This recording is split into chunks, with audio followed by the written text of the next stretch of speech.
ازاي تشترك في منصة ينفع من خارج مصر بأقل سعر ممكن، وكمان نفس الحاجات اللي هنقولها في الفيديو دوت تنطبق على الموبايل بالظبط. يعني كل حاجة هتتعمل في الفيديو ده انا بصور من اللابتوب لسهولة التسجيل، لكن تقدر تعمل كل ده من الموبايل عادي جدا، وهيكون اسهل كمان من الكمبيوتر. اول حاجة هي منصة ينفع. زي ما احنا عارفين هي منصة كورسات، منصة عربية، المنصة موجودة في مصر.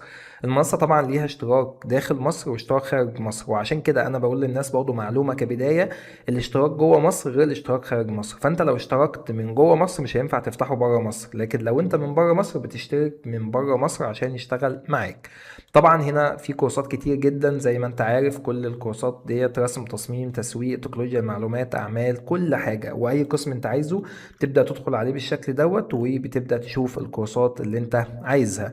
طيب ازاي بنشترك؟ طبعا بطريقة بسيطة جدا.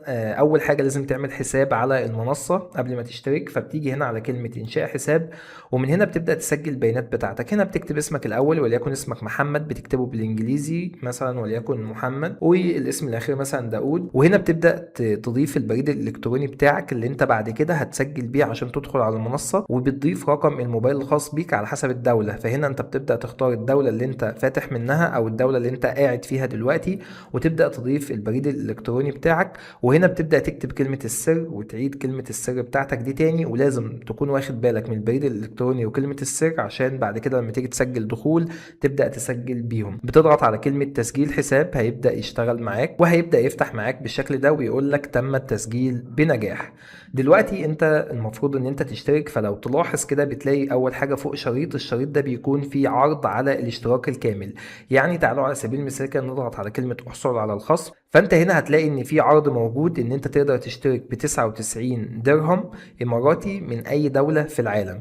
ده طبعا عرض موجود، لكن الاشتراك السنوي اصلا 450 درهم. فالعرض ده مديك، يعني العرض ده شغال لفترة محدودة، بيديك ان انت تشترك لمدة سنة كاملة ب 99 درهم. طبعا هنا هتقولي طب ايه الشهري ده؟ واشمعنى الشهري اعلى كمان من الاشتراك السنوي؟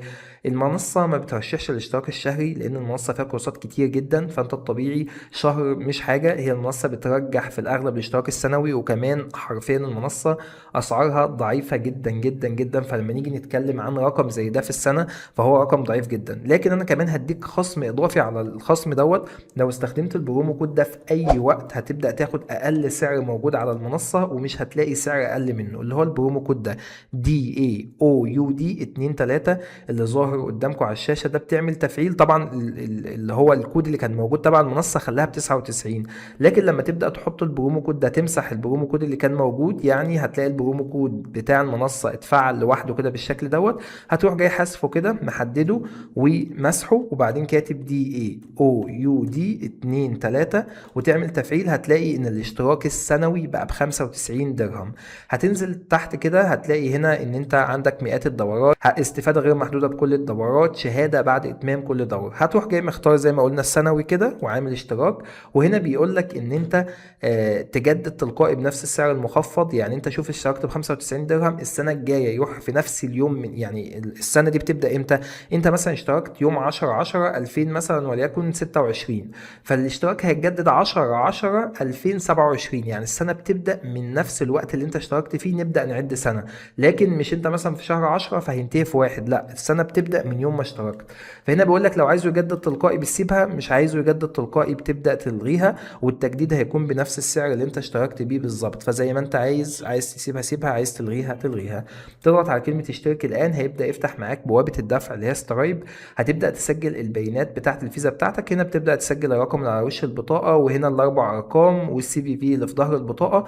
وهنا تكتب اسمك، وبعدين تروح جاي عامل بي، والدفع بيبدأ يتم.